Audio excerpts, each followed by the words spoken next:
Olá pessoal, hoje nós vamos tratar sobre como encaixar a periodização no nosso treinamento. Lembrando que o nosso propósito é tratar do planejamento do treinamento de um modo geral. A periodização é um tema complexo e ultimamente tem sido bastante questionada a eficiência de se utilizar ou não a periodização. Então nós não vamos entrar nestes detalhes e vamos demonstrar aí como que a gente poderia periodizar o treinamento de musculação. Então vamos à etapa 7.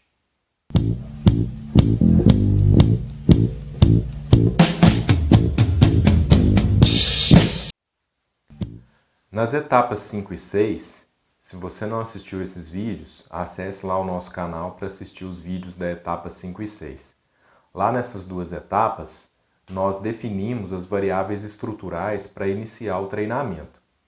Nessa etapa agora, nós vamos focar principalmente no volume e na intensidade, já que é a variação dessas duas que vai caracterizar a nossa periodização.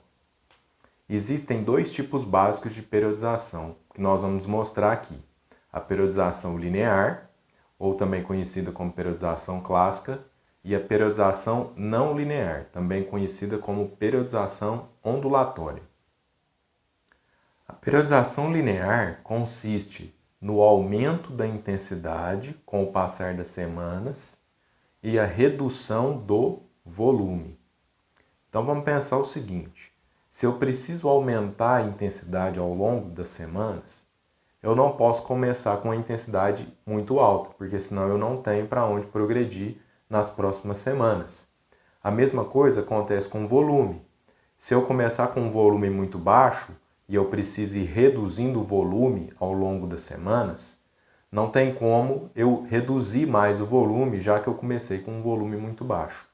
Então nós temos que tomar esse cuidado. Então nós vamos começar na periodização linear com um volume mais alto e uma intensidade baixa. E aí a gente vai invertendo ao longo das semanas.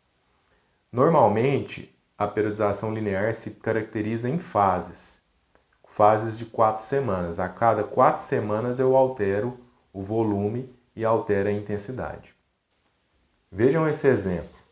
O volume está representado pela multiplicação do número de séries pelo número de repetições.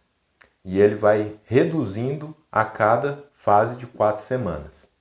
Enquanto que a intensidade, aqui representada pela faixa de repetições permitida, vai aumentando a cada fase de 4 semanas. É lógico que nesse interim, dentro das 4 semanas, às vezes vai ser necessário eu ajustar a resistência, porque se o aluno começar a ultrapassar o número de repetições, significa que eu preciso aumentar a resistência.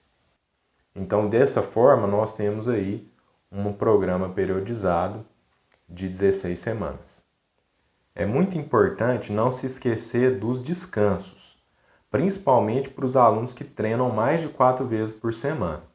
Então, eu preciso planejar semanas em que eu vou reduzir principalmente o volume de treinamento para dar descanso para o aluno naquela semana. Esses períodos de descanso são muito importantes para que as adaptações fisiológicas ocorram de maneira significativa. Já na periodização ondulatória é diferente. Eu não vou me preocupar em aumentar a intensidade e reduzir o volume simplesmente. O que eu vou querer é uma grande variação de volume e intensidade ao longo do processo de treinamento. E eu não vou fazer isso mais de 4 em 4 semanas. Eu vou começar a fazer isso treino a treino. Mas como que eu posso fazer isso, De que maneira que a gente vai fazer isso? A primeira coisa é determinar os objetivos que eu quero atingir. Então, por exemplo, eu quero força máxima. Então, para treinar a força máxima, eu vou definir um padrão de volume e intensidade. Por exemplo, 4 séries de 4 a 6 repetições máximas, com 2 minutos de intervalo entre as séries. Eu quero resistência de força, então vou determinar outro volume e outra intensidade. 4 séries de 8 a 12 repetições máximas, com 1 minuto de intervalo. Eu quero treinar resistência muscular localizada.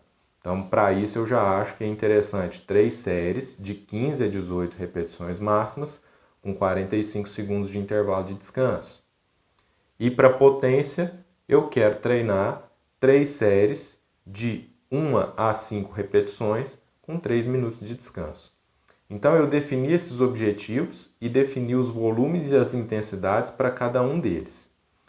Aí, se você observar aqui do lado, você vai ver que eu vou distribuir isso ao longo das 16 semanas. Então, nós não vamos ter aquela linearidade que é apresentada na periodização linear, de aumento de uma variável e redução da outra. A gente vai ter ondulações, por isso que ela é chamada de periodização ondulatória. Ora o volume está alto, ora o volume está baixo. Ora a intensidade está alta, ora a intensidade está baixa. E essa dinâmica se altera treino a treino. Existem maneiras também de dar prioridade na periodização ondulatória, para não ficar parecendo que eu não estou indo para lugar nenhum, né? Mas isso é um assunto para um outro post, para um outro vídeo. Aqui a gente queria só de maneira geral apresentar essas duas periodizações e mostrar como que você vai fazer esse planejamento inicial. Eu gostaria muito de interagir com você. Se você estiver achando interessante, tiver uma pergunta, algum comentário, por favor, envie aí nos comentários, né, nas nossas redes sociais ou pelo YouTube. Um abraço e até a próxima etapa, nossa última etapa, a etapa 8.